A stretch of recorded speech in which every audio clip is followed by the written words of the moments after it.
I encourage folks who are writing their stories based on just the allegations of the defense attorneys that you should remember that there are two sides in all of these cases, and it would be worthwhile to read our pleadings as well as the defense pleadings when you report on these cases.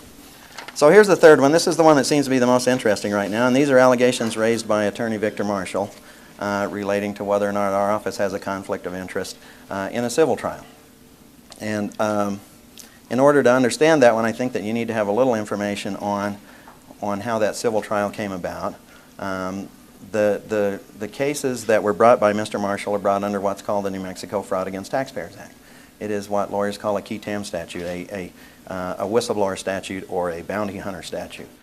It was passed in 2007. It actually was part of the Attorney General's package that we brought to the legislature to encourage them to do that. We think it's an important and powerful tool that can be used in fighting corruption in the state of New Mexico. It has some flaws, which I will relate to here in a couple of minutes, but it is on its face a case that's brought on behalf of a relator, in these cases Mr. Foy, on behalf of the state of New Mexico. They say state ex rel, which is what lawyers use for those. And those two cases, one of them, the Vanderbilt case was filed by Mr. Marshall on July 14th, 2008, and the Austin case was filed on April 17th, 2009.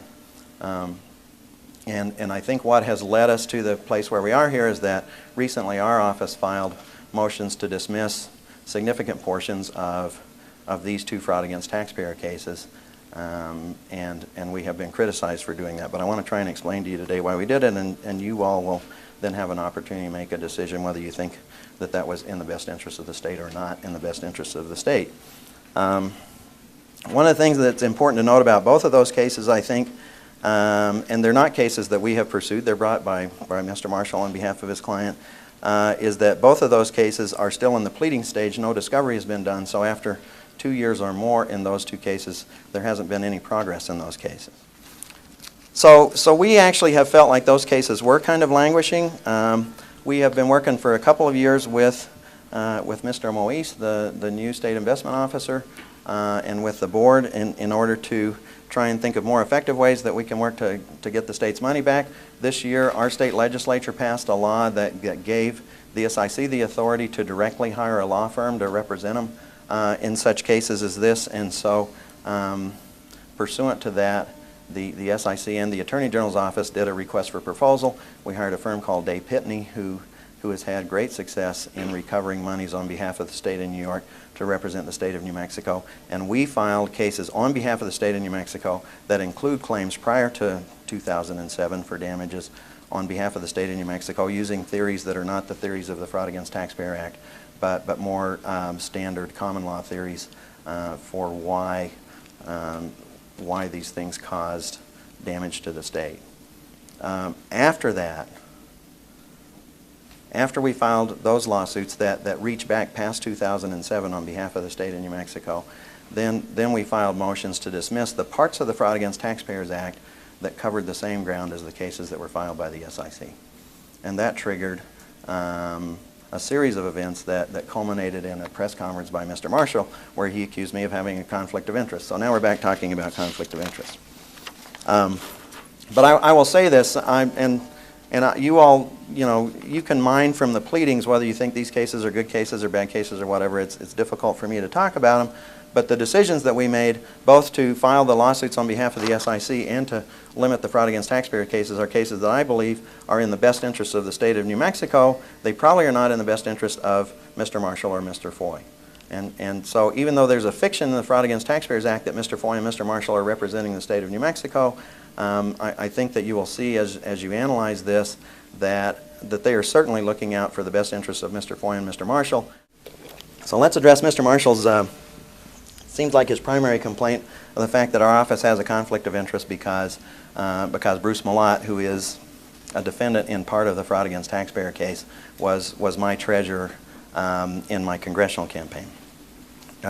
Once again, I think that it's easy to sort of make that allegation. Okay, well, yeah, it seems like Mr. Malott and Mr. King, they must know each other pretty well because he was his treasurer, and so wouldn't we want to at least think about that and think about whether it presents a conflict? And that is all true, and we thought about this, we have looked at this. Let me tell you a couple of facts that don't seem to have been brought out in anything else.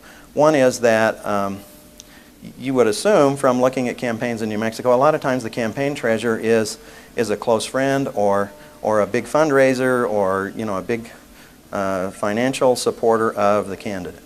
In this case, Mr. Malott was none of those things. When I ran for Congress, the DCCC, the Democratic Congressional Campaign Committee, recommended to me that I not use a friend or a big supporter or somebody like that to be the treasurer, that I use somebody who had experience in being the treasurer in federal campaigns.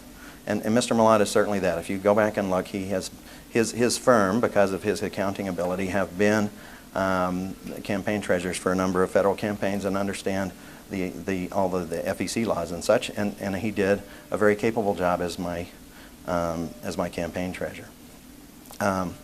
But when you do the conflict analysis, and I could go back and read 16107, but I won't, and look at these cases, you will note that Mr. Malott is not a defendant in any of the cases that were brought on behalf of the state of New Mexico by the SIC. He was not a defendant in any of the parts of the fraud against taxpayers claim that we are dismissing on behalf of the state. He is a defendant in the part of the fraud against taxpayers claim that involves the ERB that we have left intact for Mr. Marshall and Mr. Foy to pursue. So number one, the first important point in doing the conflict analysis is that Mr. Malott is not a party in any of the cases that our office has been involved in. So it's impossible for there to be a conflict. Secondarily, Mr. Malott was never a client of mine. He was never a former client of mine. He was never a close personal friend of mine, so that goes to that issue about whether or not there might be some other problems there. And so, so the only thing that's left is sort of Mr. Marshall's bare allegation that because he had some function on my campaign, that creates a conflict of interest. I think if you look at Rule 6107, you will see that it does not create a conflict of interest. And frankly, the history of our office has showed by our prosecution of Rebecca Vigil Heron and Smiley Gallegos, who was in the legislature with me, and other defendants in a lot of those cases, that we are not afraid to prosecute or pursue actions against somebody just because I know them politically or something else. And so I think it really, maybe this is the crux of why I called you all here. I think that the public is not well served by either the allegations of or the speculation about whether or not anybody that ever gave a political contribution or supported a candidate or something like that generates a conflict of interest, because all of us who are prosecutors, myself and the district attorneys, are all elected officials. It's the way our Constitution decided to do that. And so if I allowed everybody to knock me off of a case just by alleging that I had some interest or conflict of interest, I wouldn't be a very good Attorney General or a very good prosecutor. I think that we cannot tuck and run every time an attorney who doesn't like what I'm doing to their client makes an allegation that I've done something wrong. And I don't intend to do that. And so people will speculate as to whatever they want to speculate with, but I'm here today to tell you that we do that analysis. If there was truly a conflict of interest there, we would, in whatever way was necessary, refer those cases or do something else with them.